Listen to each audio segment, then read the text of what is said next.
What is going on, people? Welcome to another week. We're back on the project. I appreciate the last episode was a little bit rushed, but like I said, it was literally just me repairing rust and painting over some holes and painting the bay. Nothing too exciting, but this episode should be pretty good. We've got the engine here in the garage, the new engine.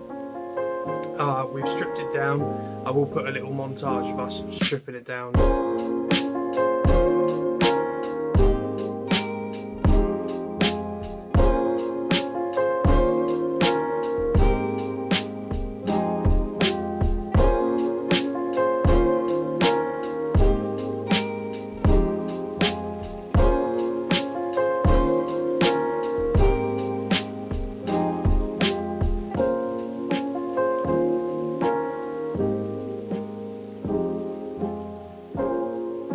Look at that, little turds in there, mush. Jimmy Rockets. Rightio. Engine stripped down. Kev's having a beer. Spin it over and take the piss out of it. We stripped it down, basic bare block. I've taken it to work, cleaned it all out.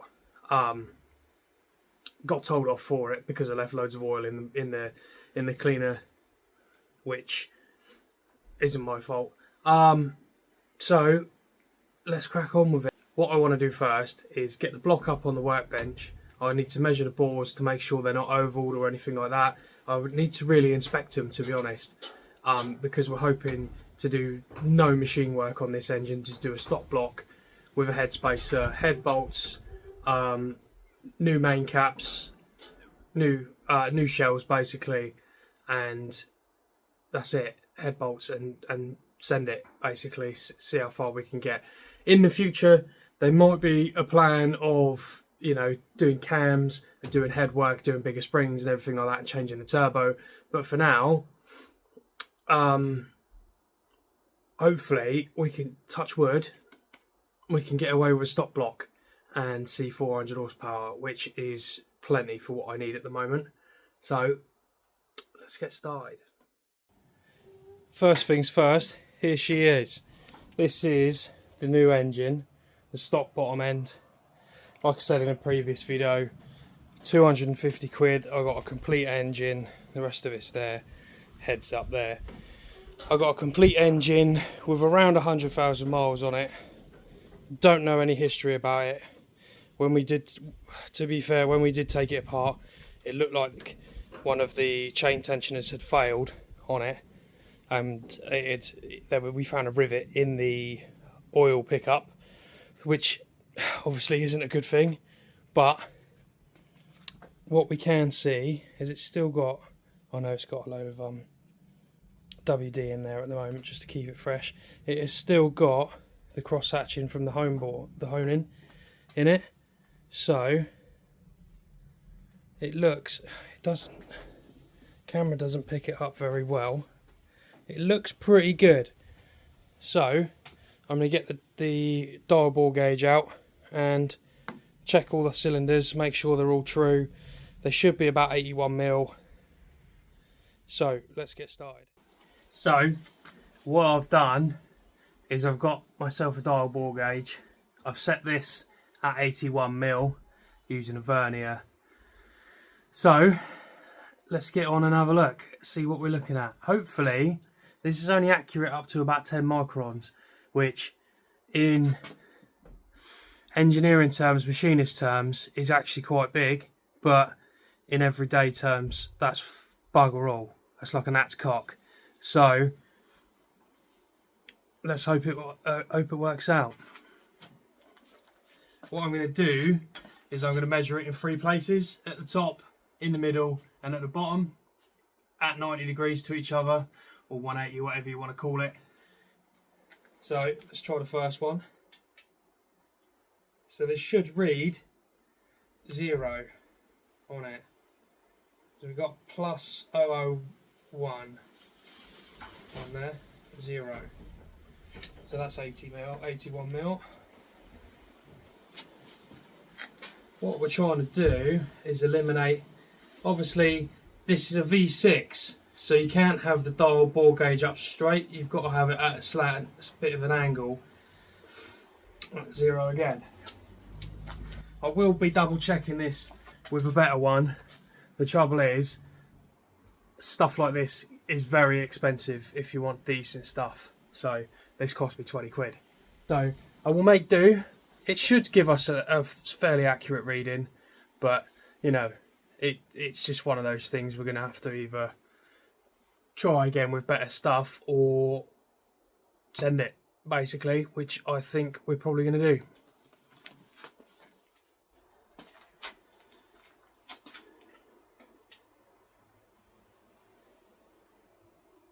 Like I say, got to remember to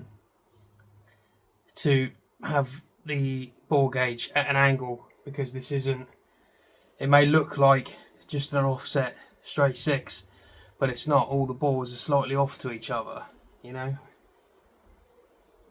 Don't quote me on it, I'm not sure how many what degrees they are. Kev will know, I'll ask him when I see him. It's 81.01 on the bore size, and the degrees of the bores to each other is 15 degrees out to each other. I think it's something like 12 degrees. It's not looking too bad though. It's, like I say, it's difficult to get it accurate with something that come from Amazon.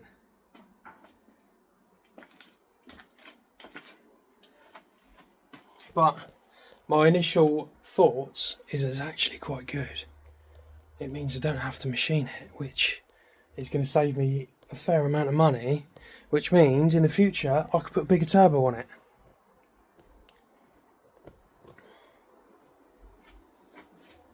What I would also like to do, now that I've cleaned it, is just scratch back all the crap off it, really, and hit it with some paint, so it looks nice and pretty. That's the plan, anyway. So we're getting plus or minus, well, the tolerance I'm putting on this is plus or minus 10 microns, which it seems to be there or thereabouts. Like I say, the engine's still got its original home marks and everything on it, so it should be okay.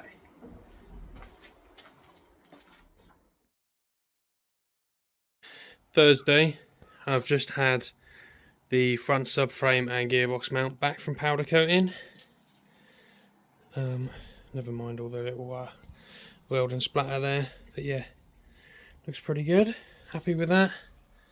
Like I said, this is from Born to Drift, but we've had to move the actual mounting points 4 inches back, so the gearbox sits 4 inches back just to give us clearance. If you've seen the first couple of videos, you'd know why we've cut out the subframe like this, because obviously it's just a box section normally. But yeah, nicely done. It means I can put that in the car, get the front suspension and everything bolted in next week, and move it off the top and get things cleaned up and get the shell rolling. Fast forward a couple of days, it's now Tuesday, just after bank holiday. I was away all weekend, so I haven't got much done, but I have had a few things turn up. Namely, first of all the stuff to rebuild the engine. That's a water pump. I've got all the gaskets, rings, shells, head gasket and everything, all the sump gasket, everything's in those boxes there. So that is now ready to be rebuilt, just needs cleaning up. I have also had the second diff mount turn up, which I'm just about to fit, from Racing Diffs, all the way from Serbia. So looking forward to that. Should stop the diff from shitting itself. What else have I done? I've just fitted the booster back in. I've fitted the garagistic panel there to get rid of the heater matrix. Subframe's back in, so I'm just about to put the front arms back on and put some wheels on it, get it on the deck. And I have also had a rear strut bar turn up from DS Strut Works. This is also from Serbia, so delivery time was actually really good on it. Actually, to be honest, it was a couple of weeks, which I thought was going to be a lot longer. So this basically ties into the top of the diff. So I need to bolt this in, bolt these in, work out where to cut some holes for bolts to go through there into the subframe, and get cracking. And I also need to clean out all of this crap. Okie dokie, we are underneath the car at the back for a change, and I've just fitted the second diff mount.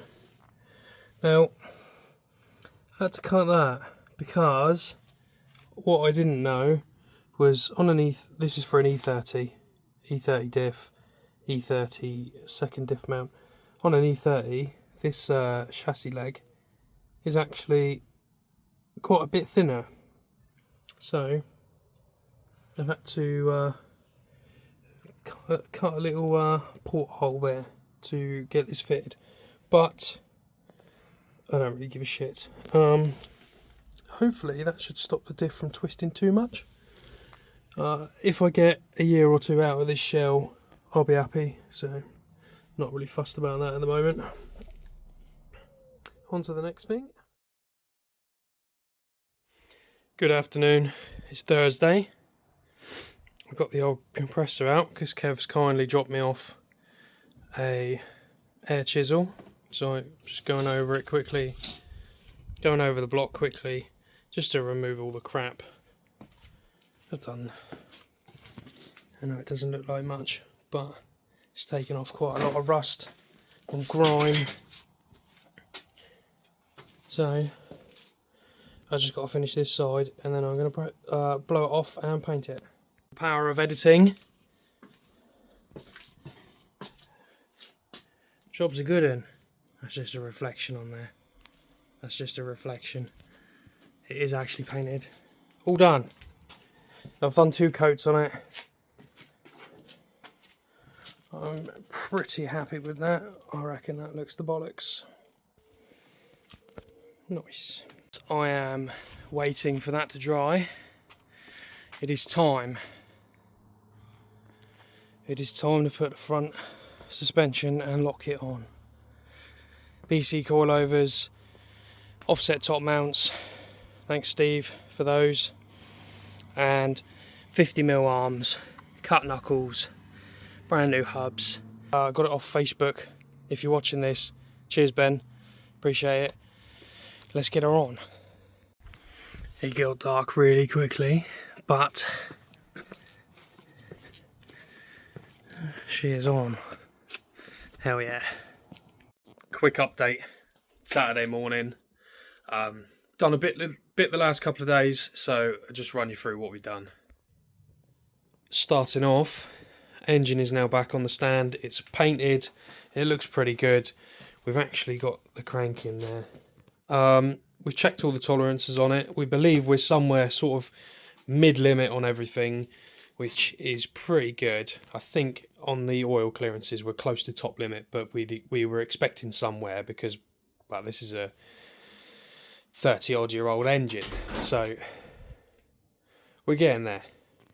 One thing is we've got all of our clearances and everything there. That's not too important. Is we've got 3 decent pistons. The other 3 down here, I'll just grab one out, have all had contact with a valve at some point, so we need to investigate that. So far the valves look pretty good, so they must have been replaced, but we're not confident in running those, so we're going to have to get some other ones. I think we've got 12 spares at Kev's lockup anyway, so we're going to pick the best of the bunch, basically. But yeah, hopefully rotating assembly be done today, and then we can flip it back over, start bolting things to it, and then do some head work. And on the car, we come out here. I've got the back wheels on now. Back end's basically done. I need to put steering rack in today, and then I can drop the car back down on its wheels, roll it out the way, give this area a nice little tidy up, and go from there. But yeah, those BCs, they look bloody gorgeous, don't they? I'm well excited to drive this car. I cannot wait. 40 minutes later, and I am admiring the car. Have a look at this. She's actually moved. First time in 5 months? 5-6 months? I'm not sure. I'm not sure how long I've owned this car now. But I mean, she could be a bit lower, but then I haven't got an engine in it.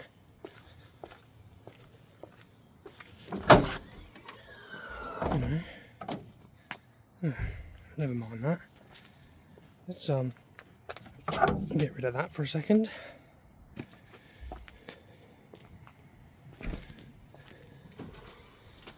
I reckon she is going to be low as you like. Once the engine sits in there, put some weight over the front. Yes, brother, look at that. Buzzing. Well, I would like to say it's been a productive day, to be honest, but it hasn't really. I've had a bit of a crap day. So, to start with, engine wise, now, block's good, crank's good, we've measured all the crank, all the clearances, that's all spot on, right? Block's good, we've measured the main caps, all the clearances, all the oil clearances, they're all spot on to each other. Now, we've worked out which pistons we want, because we've checked all the clearances on all of that. Going to check the clearances between this piston and the crank, however, I managed to scratch a brand new bearing, a brand new shell. I scratched this one. Obviously, that's not got a shell in there at the moment. So it means I've got to buy a whole new set just for the one because I scratched it. Because I'm a tit. Obviously, I'm not... Well, you can see the engine. It's not quite ready to be put back together, but it would be nice to know that everything's to spec and that I can start putting it back together. But obviously, I've got to wait for a new set of shells to turn up now, just to replace the one, which is going to set me back another week. Bollocks. You'll see the car's back up, jacked up on some wheels because I had a bit of a mare, to be honest. Now, I want to fit this strut brace. It ties into the rear diff. It looks the bollocks. I really like it. And it fits lovely with our fuel pump setup. However, this bracket fits lovely. These bolt holes fit lovely. Right? We come down here to the rear diff and they ain't anywhere bloody near, are they? Now, what does that mean? I don't really know. I think that the rear beam's wrong. And the reason I think the rear beam's wrong is because I spoke to the guy who produces this strut brace, Dusan. I might be pronouncing that wrong. I really apologise. He's from Serbia. I spoke to him today and he said, look, I've been selling this product for 3 years. I've never had a single issue with it. It fits every time. I checked it on a few cars before I sent it out to you. It's got to be a problem with the rear beam. And I showed him and he reckons that the beam's in the wrong position. So, I have a spare beam. It is the standard one that I took out of the car to replace with a adjustable one. So I'm going to rip the rear beam out of this, rip all the diff out, rip everything back out. I've had enough, really. I'm going to take everything out, put the rear beam, the standard rear beam in, see if it lines up with the bolt holes on this strut brace, and then that'll tell me whether it's the strut brace that's wrong or it's the rear beam that's wrong. I really think it is the rear beam, which I've only just got the bloody thing down on its wheels, but you know, it's becoming more of a pain in the arse than I'd like it to be. But we will move on. I think I'm going to end the episode here on this little cliffhanger. You'll have to wait till the next one to find out whether I'm an idiot or not.